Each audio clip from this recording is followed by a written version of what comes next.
Well, good afternoon, everyone, and welcome to the COVID-19 update for Friday, November the 6th. Today, I want to review contact tracing data. Across Illinois, our 97 local health departments, operated by counties and cities across the state, are each in charge of reaching out to people who have tested positive for COVID-19 locally and evaluating all of their contacts, determining from there who else in their communities may have been exposed.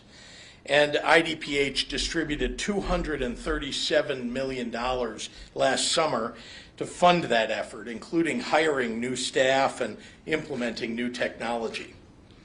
This local approach ensures that healthcare staff are reaching out to members of their own communities, helping to build trust and better engagement with this program. Contact tracers at each local health department then submit all of the information they collect into one central system that feeds up to IDPH, resulting in the statewide data that you see here. But these percentages are an average across the state.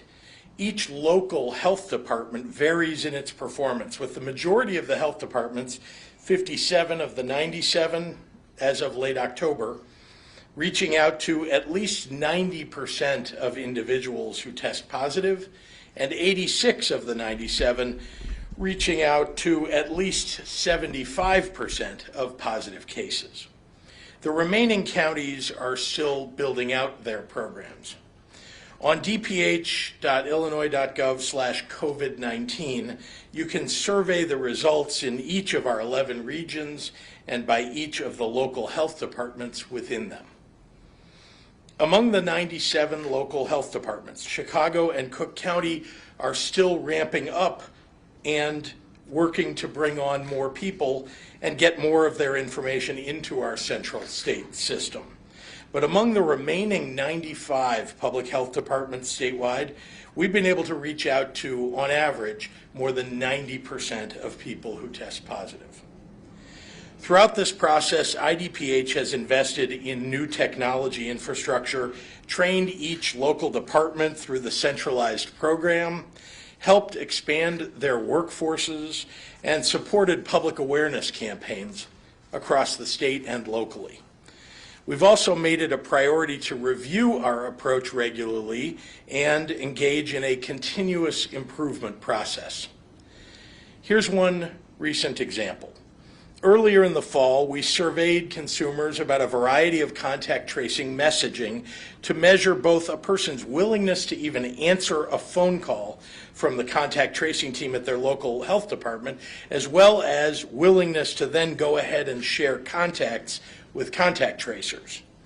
The survey showed a significantly higher tendency for people to answer when we changed the statewide caller ID to Illinois COVID Help. So in October, we made that change. This is where the public can really help us out. Just like wearing a mask, answering a contact tracer's call is a way to help keep your family safe and protect your community. And that's going to be even more important with community transmission as high as it is right now. No one will reveal your private information or the person who tested positive. But we want to be sure that you know you've been in contact with a positive case and what your options are to keep yourself and your family safe. One other important thing that we ask is that when you get a COVID test, please write your accurate phone number on the form. That's vitally important, your accurate phone number. We can't help you, frankly, if we can't reach you. Next, let's talk about outbreak and exposure data. These are two words that get thrown around incorrectly a lot, but they actually have very specific, distinct meanings in public health. To start, let's talk about an outbreak. The location of an outbreak is more difficult to identify than the location of an exposure. An outbreak is defined as 5 or more cases that are linked to a specific setting during a 14-day period. Linked cases must be from different households and not already connected from other sources.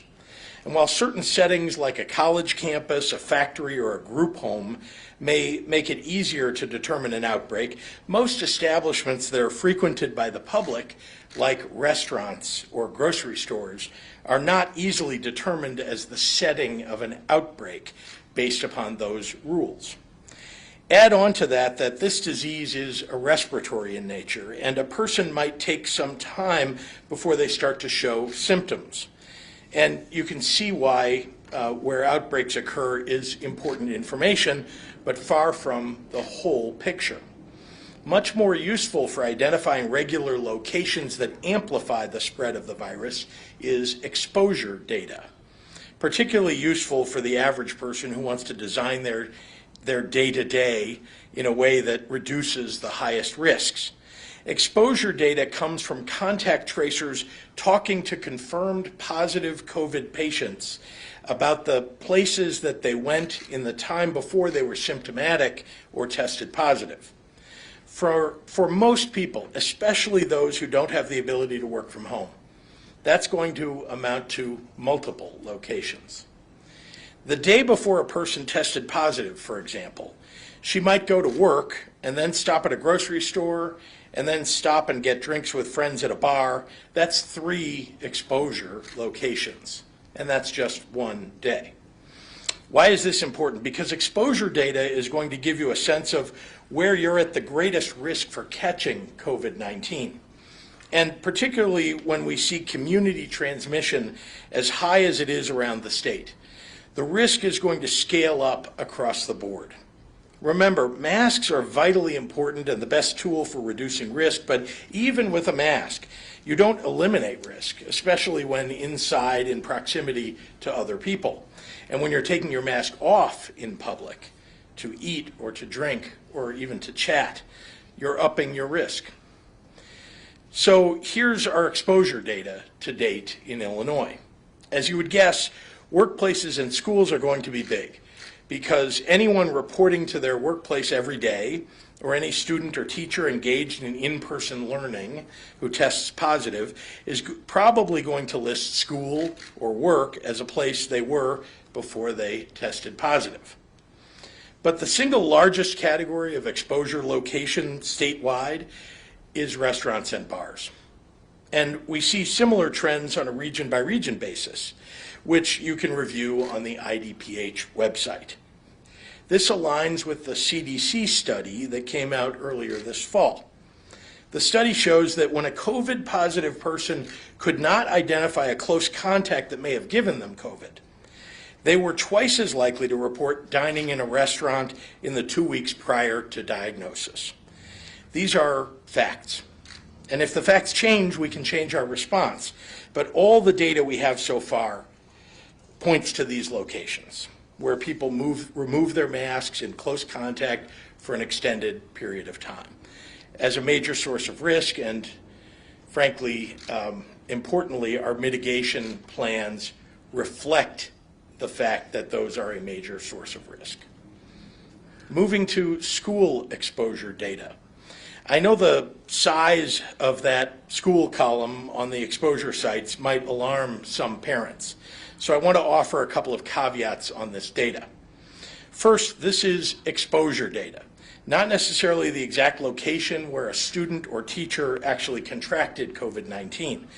Anyone who goes into a school building regularly would have likely reported school as a place they went before they became a confirmed positive. That doesn't at all mean that school is where they contracted the disease originally. And remember that masks are required in school and are not intended to be removed for extended periods of time. Second, while we have school-based data broken out by school on our website, this is exposure data that comes through contact tracing at local health departments. The best data for any one specific school will come from the area local public health department. Schools are required to let parents and local health officials know about any positive cases. In terms of school outbreaks, we have 10 schools that have currently reported confirmed COVID-19 outbreaks across the state. Again, local health departments will be the best source of information on any specific school. These outbreaks do not include secondary cases that may occur in a household, among a household member who's not been on the school grounds. But they do include those associated with before and after school programs like sports. In our statewide outbreak data, we see a pattern of formal group gatherings making up the majority of our confirmed outbreaks. Again, these are the settings where it's easiest to trace the origins of someone's illness and declare a situation a formal outbreak. I mentioned the reasons why outbreaks are difficult to pin down, and I'll add that with rates of spread the way they are right now, it's only going to get harder because this disease isn't concentrated right now. It's widespread. This data will be updated every Friday for you on a weekly basis, joining the rest of our publicly available COVID-19 metrics at dph.illinois.gov. And with that, I'd like to turn it over to Dr. Ngozi Ezike.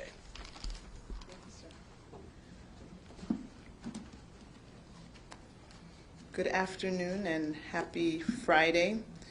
In addition to the data that the governor just spoke about, I want to tell people that we are also adding, similar to the CDC, we will begin reporting confirmed and probable cases. I know that the various CDC terms may be new and or confusing, so I want to explain this update so you can best understand the numbers. I'm thrilled that so many people are following along on our website and following the information, so we want to make sure it's all clear. As information, science, treatment, and testing have evolved, so too has our response.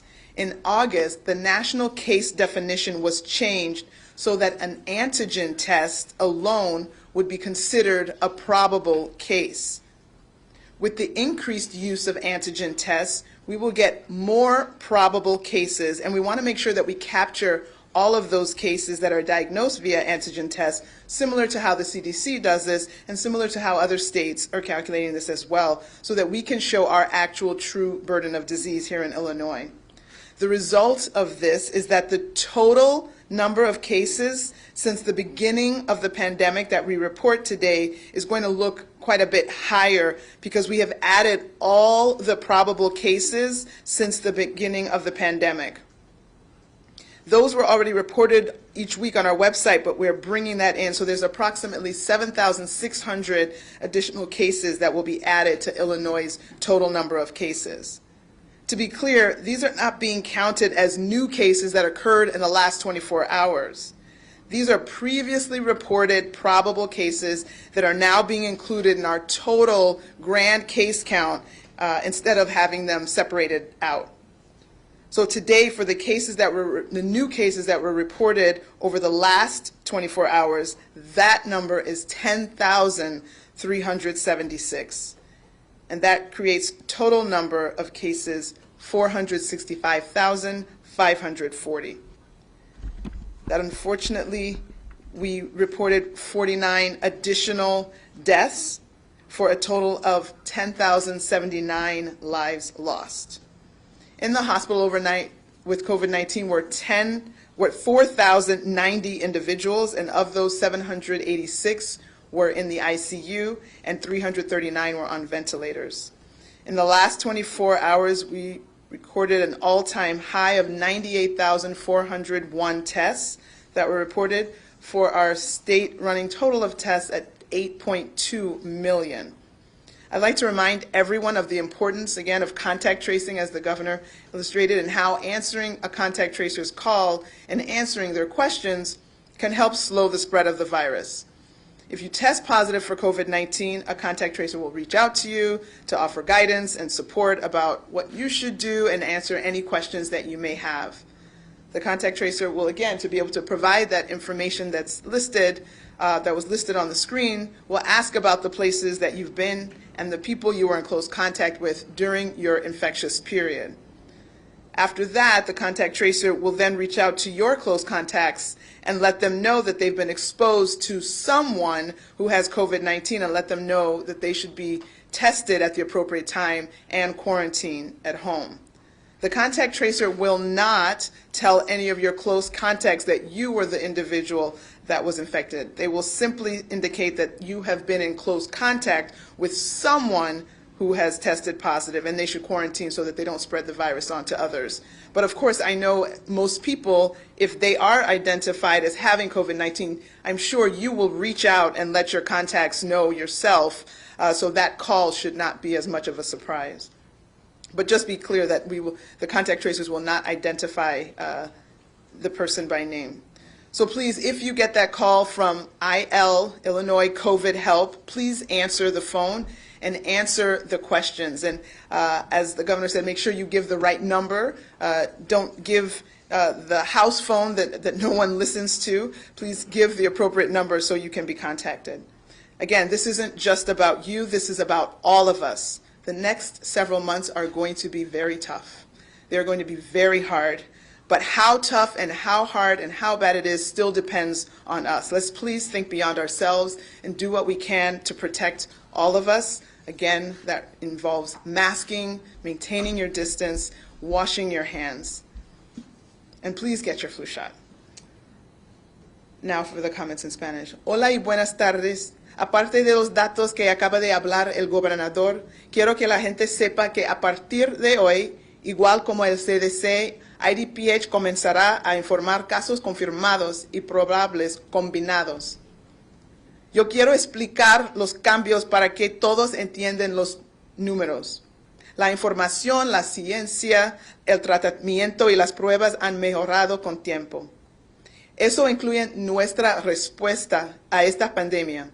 En agosto se cambió la definición de caso nacional para que las pruebas de antígeno se cuentan como caso probable. Las pruebas de antígenos se están volviendo más comunes. Estamos viendo casos más probables y queremos asegurarnos de capturarlos. Así de manera similar el CDC y otros estados para que podamos mostrar la verdadera carga de la enfermedad en nuestro estado. El resultado de esto es que el número total de casos desde el principio de la pandemia que informamos hoy se verá mucho más alto porque hemos agregado todos los casos probables que hemos estado informando cada semana en nuestro sitio web. Aproximadamente 7,600 casos es el número total de casos que estamos incluyendo hoy. Para ser claros, estos no se cuentan como casos nuevos que se han informado en las últimas 24 horas. Antes se informaron como casos probables que ahora se incluyen en el recuento total de casos en lugar de informarlos separados. Hoy estamos reportando 10,376 casos nuevos para un total de 465,540. Eso incluye 49 muertes adicionales para un total de 10,079 vidas perdidas. 4,090 personas pasaron la noche en el hospital con COVID-19. De ellos, 786 pacientes estaban en la unidad de cuidados intensivos y 339 pacientes estaban en ventiladores. En las últimas 24 horas, 98,401 pruebas fueron hechas para un total de más de 8.2 millones de pruebas en Illinois. Quiero recordarles a todos la importancia del rastreo de contactos y lo importante que es contestar las llamadas de los representantes del Departamento de Salud y contestar sus preguntas para desacelerar la propagación del virus. Si usted da positivo por el COVID-19, un representante le llamará para ofrecerle ayuda y orientación sobre lo que debe hacer y contestar cualquier pregunta que usted tenga. El representante le preguntará sobre los lugares que usted haya visitado y sobre las personas con quien tuvo contacto. Después, el representante les llamará a sus contactos para informarles que estuvieron expuestas a alguien que tiene el COVID-19. Informarles que deben hacer una prueba y hacer cuarentena en casa. El representante no compartirá con sus contactos que usted es la persona infectada. El representante simplemente les indicará que tuvieron contacto con alguien que dio positivo y que deben hacer cuarentena para no seguir propagando el virus, si es que se han infectado. Así que, por favor, si llega una llamada de Illinois COVID Help, por favor, contesta la llamada y contesta las preguntas. No se trata solo de ti, se trata de todos nosotros. Por favor, piensa en tus vecinos. Vamos a tener un periodo difícil por los meses siguientes. Haga lo necesario a proteger a tu comunidad. Recuerda los 3 M's. Su máscara, las manos, lávense las manos y mantenga su distancia. Muchísimas gracias para su apoyo. And with that, I will turn it back over to Governor Pritzker. Thank you. Thanks, Doctor. Happy to take questions from members of the media. Governor, a number of testing sites in the suburbs have run out of their supplies within the first hour of opening. Can you address the question? Just recently, because what we've asked all of the testing sites anywhere that needs additional, testing or supplies to notify IDPH to make sure that we know about it. We want to make sure we're providing it everywhere we can. And obviously, as the case numbers grow and people's desire to go get a test increases, we're seeing that sort of situation. But we have testing ability. We're trying to spread it out across the state. It isn't unlimited. It's not unlimited, but I think we've done a pretty good job of trying to get it, particularly into the southern region of the state, where this is a relatively new phenomenon for them, at least over the last couple of months. This is new as opposed to the first few months. And so I know that a lot of people there are getting more concerned than they have been before. But we're going to do everything we can to get enough tests. I can't, manufacture the tests, but I will say that we have ramped up testing. I think today we're at 98,000, nearly 100,000 tests. And if you'd told me, in May that we would get to 100,000 tests, I would have told you that sounds near impossible, but here we are. Yes, sir. Governor, yesterday you had mentioned the possibility of stricter mitigations if we don't bend the curve once again. Can you be specific about what it is that is on the table? Are we talking retail? Are we talking hair salons? Are we talking complete in-person shutdown at restaurants? What are we talking about? No, I can't be specific right now because what I've said to you, and I think I said to you yesterday, is I think you can see on the website that they're at various stages of mitigations as we were very tight, coming off of the stay-at-home order to, into phase 2, phase 3, and then phase 4. You can see what all the mitigations have been, and so those are mitigations that we continue to evaluate now as we think we need to, consider rolling things back. But, it's the last thing I want to do, but I'm ready to do it because if we can't make these numbers, flatten and head back down again, the only way that we know right now, because there's no medication, there's no vaccine, the only way really that science has told us that we can limit the number of cases or the epidemiological spread of the disease is by having less interaction, and less interaction means cutting off people's ability to interact in various places. I mean, in presenting the contact tracing data regarding restaurants, are you looking at the possibility of takeout and delivery only at restaurants? Well, I think actually the shutting down the indoor service at restaurants and bars does have the effect that we've seen in the studies. It has the effect of limiting the amount of exposure that people have. Outdoor, I realize, we live in Illinois, so outdoor is hard to do as we get further into the winter. But the fact is that outdoor with a lot of ventilation can be an effective way for people to continue having service. So you're talking about pickup and delivery only. But I think we've also seen this outdoor service with ventilation working as well. And just one last time, with people making plans for Thanksgiving, they would probably like to know sooner rather than later. Is it likely you may be moving the entire state to like a tier 2, 10 people or less per gathering? I can't even answer that. I mean, this virus moves very quickly sometimes.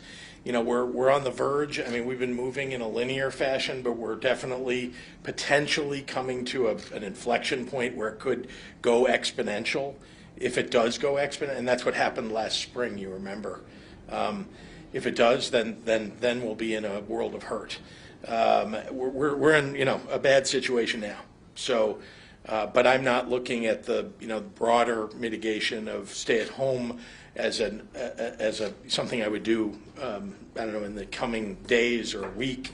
But I can't guarantee you what it looks like 2 weeks from now or 3 weeks from now. I just don't know. None of us, frankly, expected that the entire country would be swept with an increase in COVID-19. I mean, obviously, let me just say, obviously, in the summer, people, and even in the spring, people were talking about the potential for a fall surge. And we prepared in every way that we could for a fall surge. But the idea that it could move this quickly, the number's up now above 10,000 cases in a day. It's frightening. And so I can't tell you what next week or the week after are going to look like. We'll do one more in the room and then go online. Question for Dr. Ezike. Would you mind giving a little more detail about the statistic in terms of probable cases, what goes into that determination? Yes, thank you for the question. So confirmed cases are the cases that had the PCR test, that had the molecular test, the antigen tests. There's the Binax Now that we have gotten hundreds of thousands of tests from the federal government, and we've been passing those out to local health departments in different places where we're piloting its use. Those are not considered, when you get the positive test on that, those are not considered confirmed cases.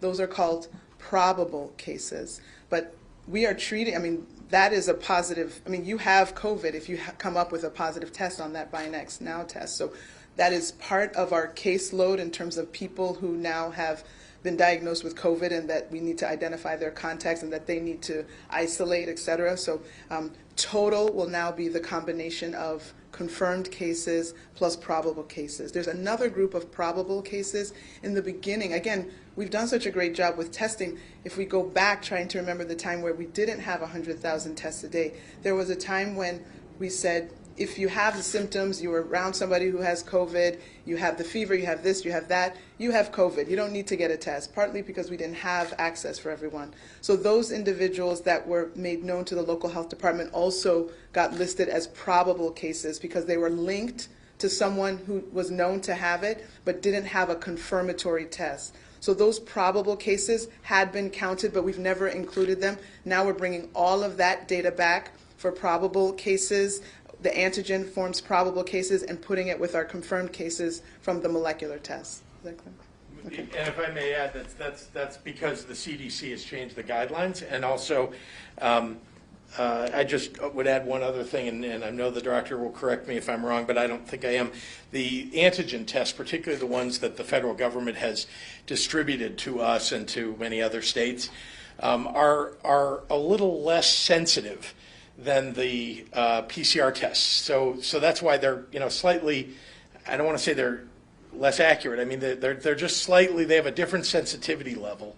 And the result is that's why they've been labeled slightly differently. But if you get an antigen test done and it tests you positive, it is very, very likely that you are a positive. Yeah. All right, we'll go online. Dave Dahl from WTAX has a question. Governor, looking at the campaign income tax amendment, you blamed the other side and said they lied, but what should your side have done differently? Oh, well, gosh, I know that you can always look back and say that there are things you could do differently. There's more you could have done, or some group of people that you perhaps could have messaged differently to.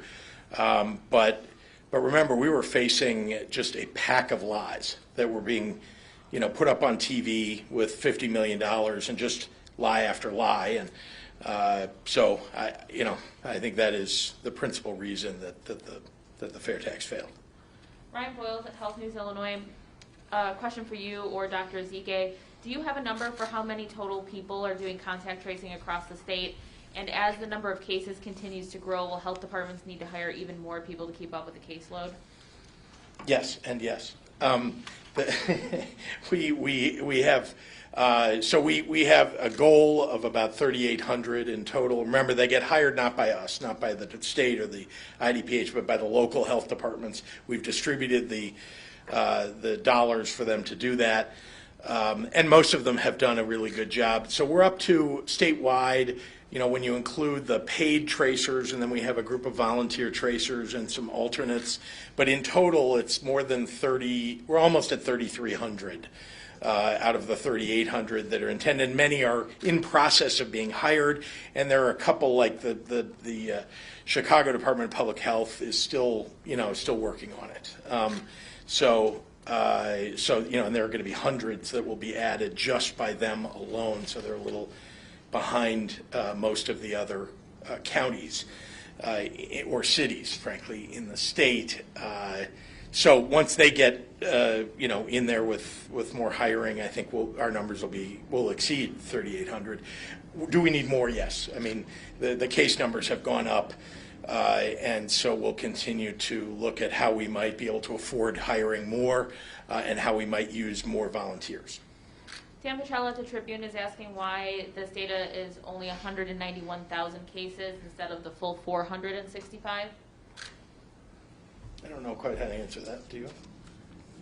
From when we started the contact tracing program. Yeah, It's from when we started the program. Yeah, Dan, it's just because of we get this information from the local health. Oh, and they were So- ramping up. I think that's the answer. So, I mean, there's obviously, you're not going to call people that had COVID, back during the beginning of this process. We're doing cases as they come. So it's, you have to think about the number of people who were being hired in the very beginning. They weren't up to their full quota, but they were, madly doing contact tracing. But we're obviously doing more on a daily basis now than we were at the beginning. Kelly Blower at Block Hub asked a similar question to one we had earlier, but I'll ask it anyway. Will the state be adding any more permanent or mobile testing sites around Chicago? People are being turned away from sites after having to wait days due to high demand and lack of supply. So the city of Chicago has been the principal provider of sites in the city of Chicago. So you might want to ask them. We do provide, nevertheless, additional sites for the city. City has, though, its own allocation from the federal government. A lot of money came from the federal government to the city to provide testing sites. And so we've taken the state money to provide testing sites for, frankly, a lot of other places in the state. This is a very big state. Chicago represents about 20% of the population of the state, 21%.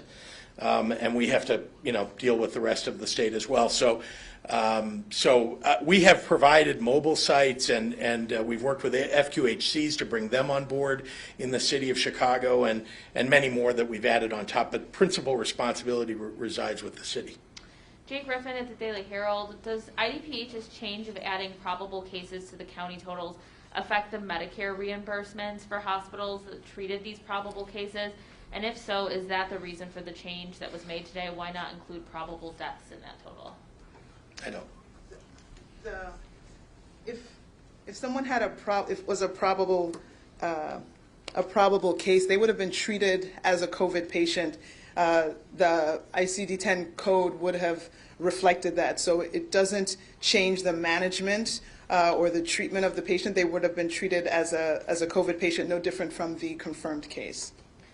Jim Leach at WMAY. Some health professionals say there's the most evidence indicating bars as a source of spreading the virus than there is implicating restaurants. Should bars be treated separately and differently than restaurants for mitigation purposes? I've heard that, and I know that's out in the ether that bars are different than restaurants, and it could be true. Certainly, some bars are different. Some restaurants are different than some bars. Many restaurants have bars in them. Let's start with that.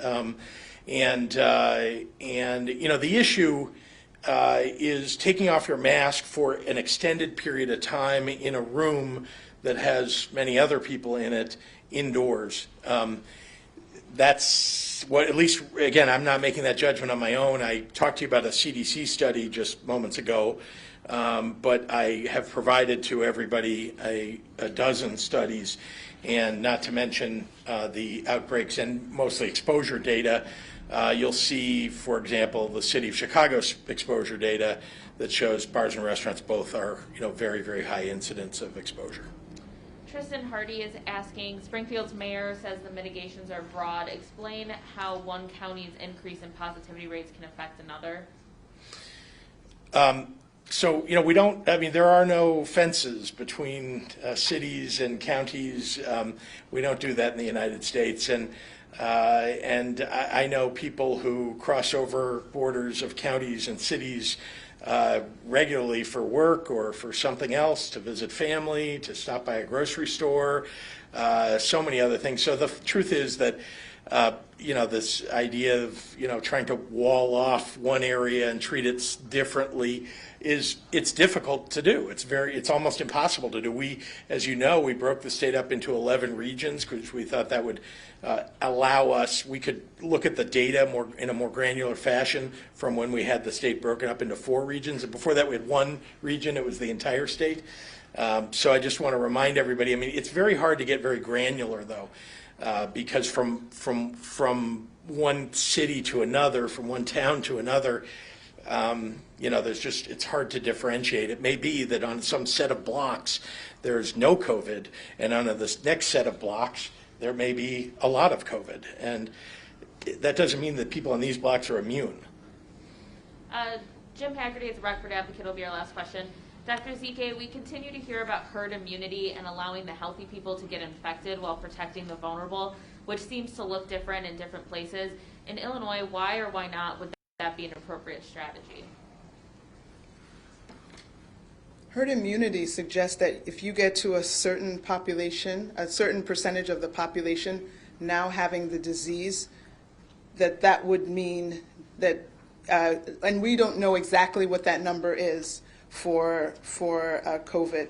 I've seen estimates that say 60, 70, 80%. Let's even say that it's 60%. We think maybe the population in Illinois that has been infected with this virus is maybe 5 to 10%, right?